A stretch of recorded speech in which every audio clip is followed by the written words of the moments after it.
The crystal chandelier above cast fractured light across 70 faces. All of them were staring at her.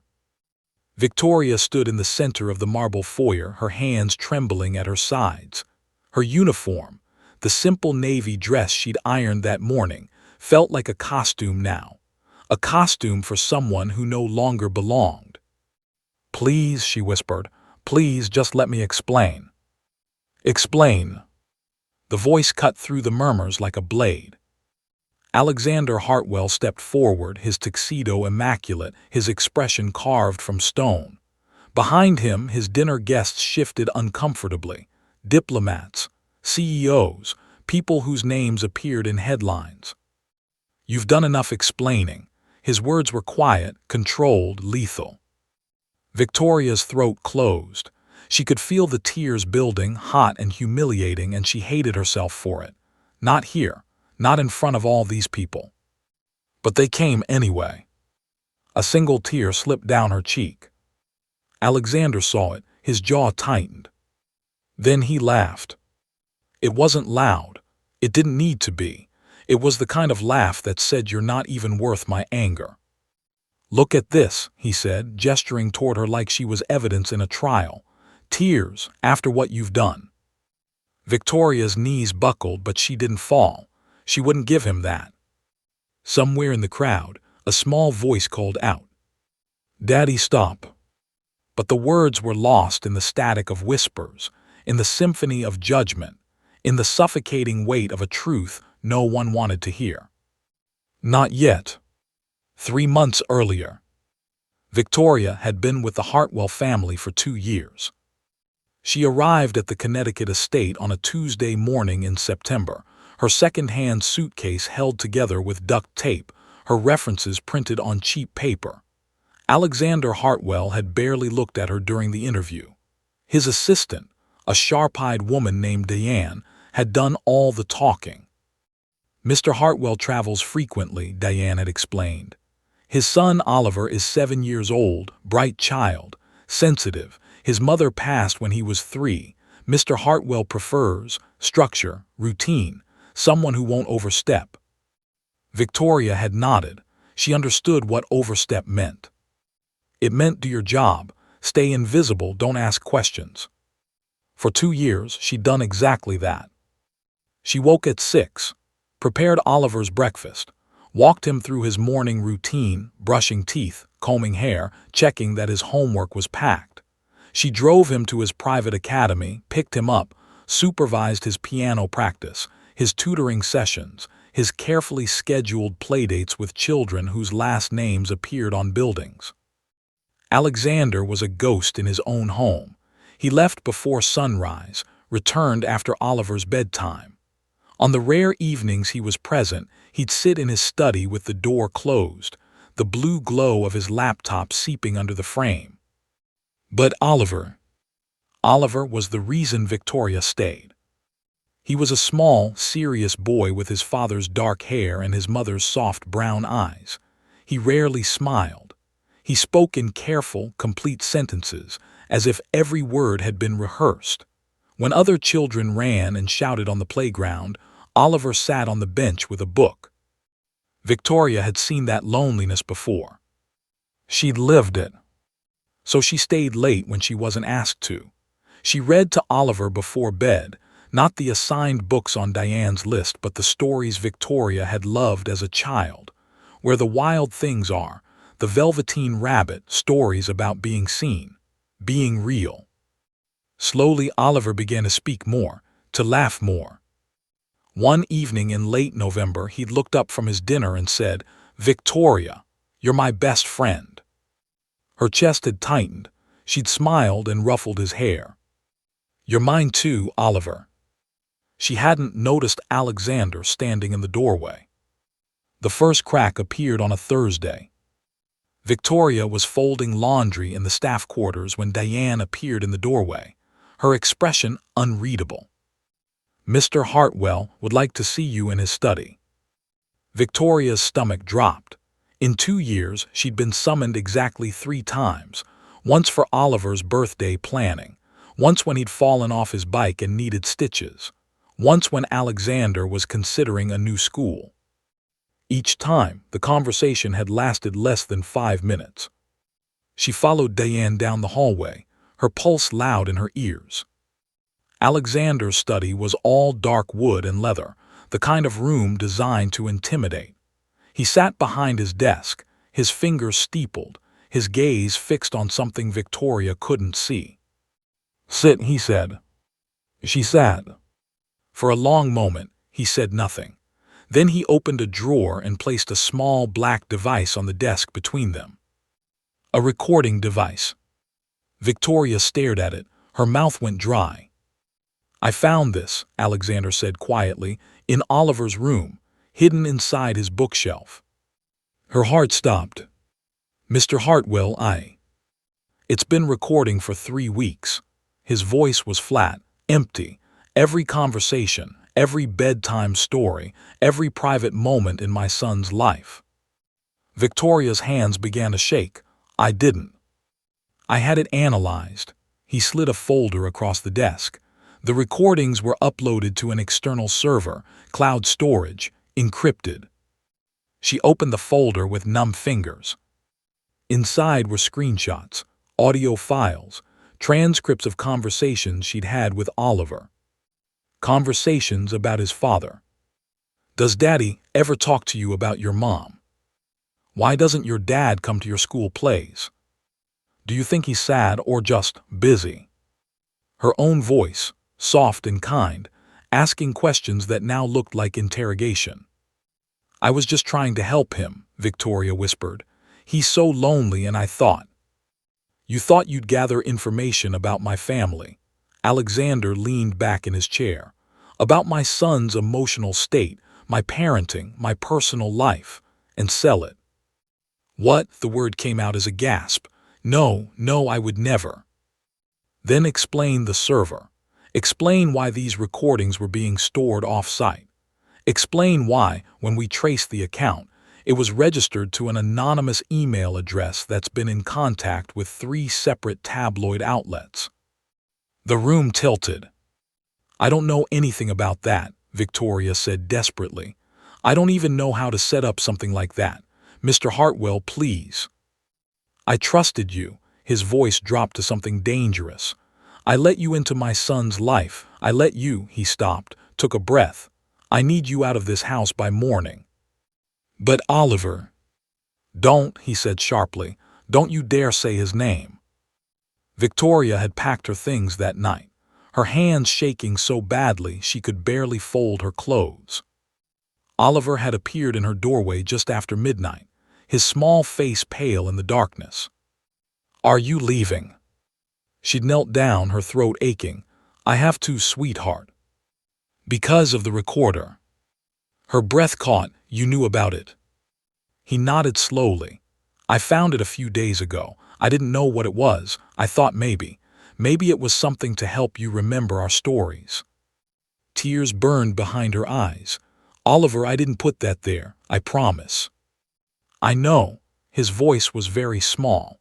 "But Daddy doesn't believe you, and when Daddy doesn't believe something, it stays that way forever." Victoria had left the Hartwell estate in the early hours of the morning, the gates closing behind her like a sentence. She'd moved into a small apartment across town. She'd applied for new positions, but word traveled fast in circles like these. The nanny who recorded the Hartwell child. The one who tried to sell his secrets. No one wanted to hire her. Welcome to Nanny Grace Stories, where the truth isn't always what it seems and trust can be broken by a single lie.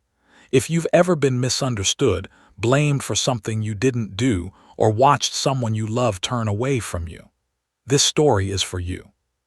Stay with me, because sometimes the truth waits in the smallest, bravest voice. If these stories matter to you, if they make you feel something real, please subscribe. Let's walk this journey together. Now let's continue. 6 weeks later. Victoria was working at a coffee shop downtown when she saw the news. Hartwell Industries under investigation for data breach. Her hands froze mid-pour.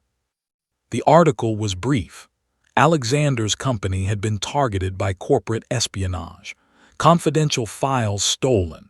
Security footage showed someone with insider access had planted recording devices throughout the headquarters. The suspect was still unidentified. But Victoria knew. She knew with the kind of certainty that sits in your bones. The recorder in Oliver's room hadn't been about him. It had been practice, a test run. Someone in that house was stealing from Alexander, and they'd framed her to cover their tracks. She'd tried to reach him. 5 emails, all unanswered. 3 calls, all sent to voicemail. She'd even gone to the estate, but the gates didn't open. The security guard wouldn't look at her. "You're not authorized, ma'am." Victoria had stood there in the rain, staring up at the windows where Oliver's bedroom light glowed warm and soft, and she'd wondered if he ever thought about her. If he missed her. If he hated her. Meanwhile, inside the estate, Alexander Hartwell was drowning. The investigation had consumed everything. His company's stock had dropped 20%. Investors were pulling out. The press was circling like sharks. And Oliver. Oliver had stopped speaking. Not entirely. He still answered direct questions with "yes, sir," and "no, sir." He still ate his meals, completed his homework, attended his lessons. But the light was gone. Alexander had hired a new nanny, an older woman named Margaret with impeccable references. She was efficient, professional, and utterly incapable of reaching his son. One evening, Alexander found Oliver sitting in his room, staring at an empty bookshelf. "What is it?" Alexander asked. Oliver didn't look at him. "Victoria used to read to me here." Alexander's jaw tightened. "Victoria betrayed us." "No, she didn't." The words were so soft, Alexander almost missed them. "What did you say?" Oliver finally turned. His eyes were red. "She didn't do it, Daddy. I know she didn't." "Oliver, we've been over this. The evidence was fake." Oliver's voice cracked. "Someone put that recorder there, someone who wanted to hurt you, and you let them hurt her instead." Alexander stared at his son. "Why didn't you tell me this before?" "Because you didn't ask." Oliver's small hands clenched into fists. "You never ask, you just decide." 3 months after Victoria's dismissal, Alexander received an anonymous email. No subject line, no message. Just a video file. He'd almost deleted it, but something, instinct maybe or desperation, made him click. The footage was grainy, timestamped 3 months prior. It showed the interior of his study. And Diane, his assistant, the woman who'd worked for him for 5 years, the woman who'd interviewed Victoria. She was kneeling beside Oliver's bookshelf, installing something small and black between the books. The recorder. Alexander watched the video 3 times, his hands shaking. Then he made a call. The charity gala. Alexander hosted it every year, 500 guests, black tie, a fundraiser for children's education. This year, he'd insisted Victoria attend. She'd received the invitation via courier, a thick cream envelope with her name handwritten in elegant script. Inside, a note in Alexander's angular handwriting. "Please, I owe you an apology. Let me give it properly." Victoria had almost thrown it away. But Oliver's face had haunted her for months, his small voice saying, "You're my best friend." So she'd gone. She'd borrowed a dress. She'd taken a bus to the estate. She'd walked through those gates feeling like she was stepping into her own execution. The foyer was filled with people, chandeliers, laughter, music. And then Alexander had seen her. He'd crossed the room with purpose, his expression unreadable, and Victoria's chest had tightened with the memory of the last time he'd looked at her like that. But this time he'd stopped in front of her and said quietly, "Thank you for coming." Before she could respond, Diane appeared at his elbow. "Sir, the caterers need your approval on." Not now, Alexander said. Diane's smile didn't waver. But sir, I said not now. Victoria saw it then, the flicker of something in Diane's eyes, something cold. And she knew. 20 minutes later, Alexander had called for silence. The room quieted as he stepped onto the raised platform at the front of the foyer, a microphone in his hand. Thank you all for coming tonight, he began. His voice was steady, controlled. This gala supports a cause I care deeply about, giving children the resources they need to thrive. Polite applause. But tonight, I need to address something personal. The room shifted. Alexander's gaze found Victoria in the crowd. 3 months ago, I made a terrible mistake. Victoria's heart stopped. I accused someone of betraying my trust, someone who had dedicated 2 years to caring for my son, someone who... Mr. Hartwell, Diane's voice cut through the room like glass. She was moving toward the platform, her expression tight. This isn't the time. It's exactly the time. Alexander's voice hardened. Victoria Morales was framed. Evidence was planted in my home to make her look guilty of crimes she never committed, and I, in my arrogance, believed it. The crowd murmured. Victoria felt dizzy. The real criminal, Alexander continued, his eyes locking onto Diane, was someone I trusted even more, someone who had access to my home, my company, my son. Diane froze. You installed the recorder, Alexander said quietly. You created the server. You contacted the tabloids. And when your plan started to unravel, you framed an innocent woman to save yourself. That's absurd, Diane said sharply. You have no proof. I have footage. I have forensic data. I have testimony from the people you tried to sell my company's secrets to. Diane's face drained of color. Security, Alexander said calmly. 2 men in suits appeared at Diane's sides. She didn't fight. She just stared at Alexander with something like hatred. You'll regret this, she hissed. I already do, he replied. I regret trusting you. She was escorted out in silence. The room was still processing when a small voice called out from the staircase. Daddy! Everyone turned. Oliver stood at the top of the stairs in his pajamas, his hair mussed, his face pale. Alexander's expression cracked. Oliver, what are you? You said Victoria was bad. Oliver's voice trembled. You said she hurt us. Alexander set down the microphone and crossed the room in 3 strides, climbing the stairs to kneel in front of his son. I was wrong, he said softly. I made a terrible mistake. Oliver's eyes filled with tears. She didn't leave because she wanted to. She left because you made her. I know. She cried, Daddy. She cried so much. Alexander pulled his son into his arms, his own eyes burning. I know. I'm so sorry. Is she still here? Alexander looked over his shoulder. Victoria stood at the base of the stairs, tears streaming down her face. Yes, he said, she's still here. Oliver broke free from his father's arms and ran down the stairs. He crashed into Victoria with the force of 2 years of loneliness and love, and she caught him, holding him like he was the only real thing in the world.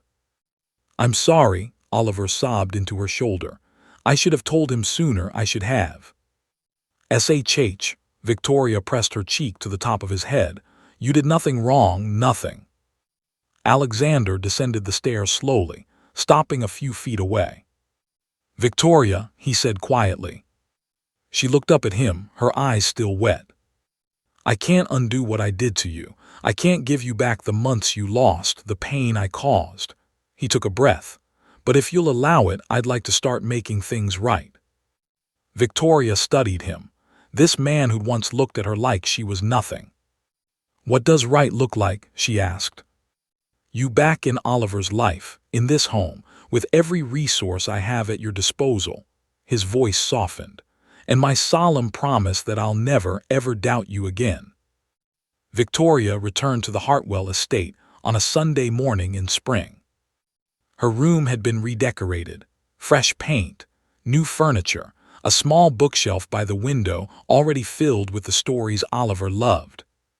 He'd helped her unpack, chattering about his new school, his piano recital, the baby birds nesting in the garden. Alexander appeared in the doorway, 2 mugs of coffee in his hands.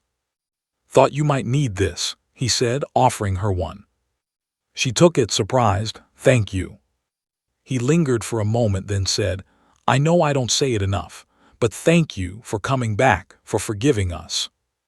"I didn't come back for you," Victoria said honestly. Then she smiled. "I came back for him." Alexander nodded. "That's what makes you extraordinary." That evening, as Victoria tucked Oliver into bed, he looked up at her with those serious brown eyes. "Victoria, are you going to stay forever?" She brushed the hair from his forehead. "As long as you need me." "I'll always need you." Her throat tightened.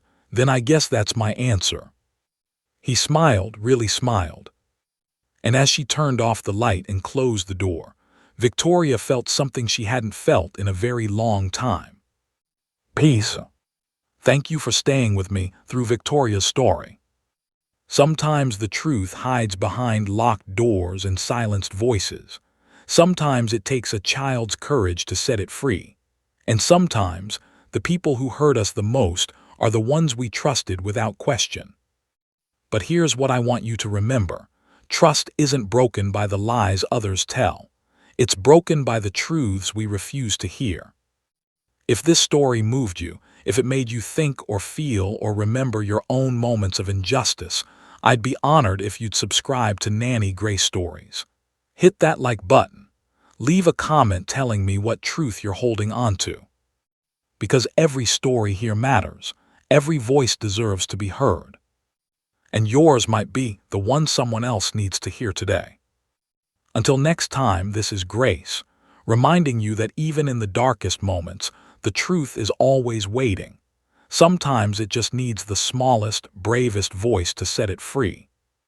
Stay kind, stay strong, and see you in the next story.